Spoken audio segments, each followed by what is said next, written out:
So here is a simplified expressions review. If I have a to the n times a to the m, that is equal to a to the n plus m, and a to the n divided by a to the m is equal to a to the n minus m, a to the n raised to the m power, then you multiply the exponents.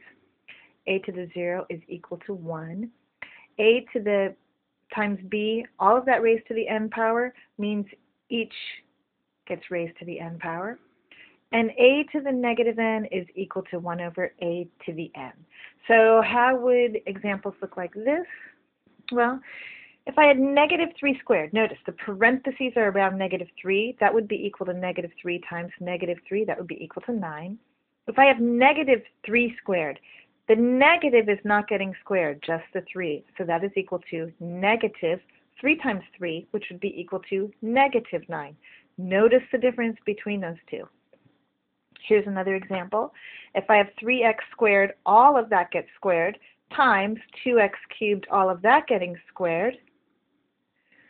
This is the same as saying 3 squared times x squared squared, and times 2 squared times x cubed squared.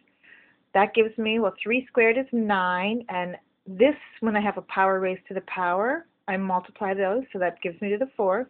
This is 2 squared, which is 4, times x to the, well, 3 times 2 will give me 6. Now I'll go 9 times 4, and that gives me 36.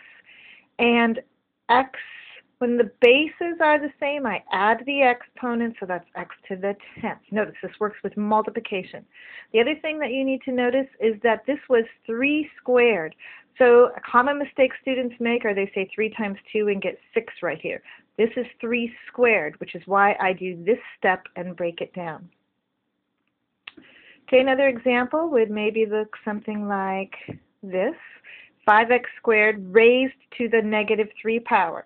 Well, the first thing I'm going to need to do is flip this down so I can get rid of that negative. Notice, when I get rid of this negative, it doesn't change anything here negative.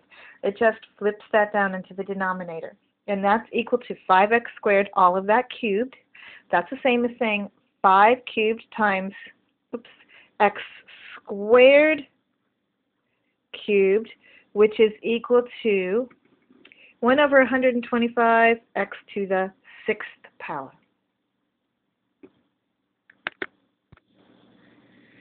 Here is another example. If I have a to the negative 6 divided by a to the negative 8, because these are dividing, I will subtract, so that's a to the negative 6 minus a negative 8. When I'm dividing, I subtract. Be careful. Sometimes when students see this negative, they forget to subtract the negative.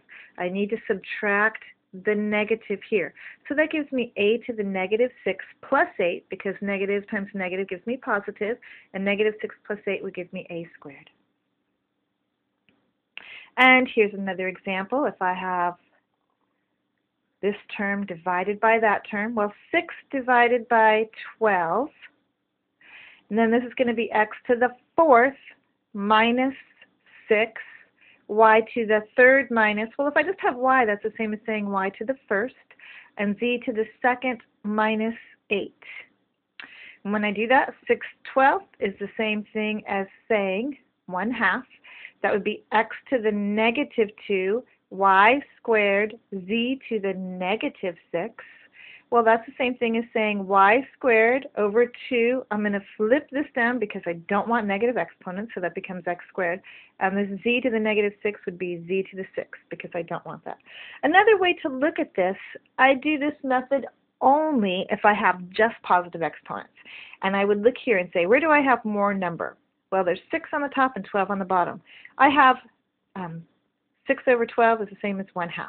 Here I look. Where do I have more x? There's x to the 4th, x to the 6th. I've got 2 more x on the bottom, so that's going to be x squared.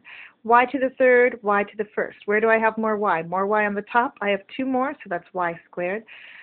Z to the 2nd over z to the 8th. Where do I have more z? I have 6 more z on the bottom, so that's z to the 6th.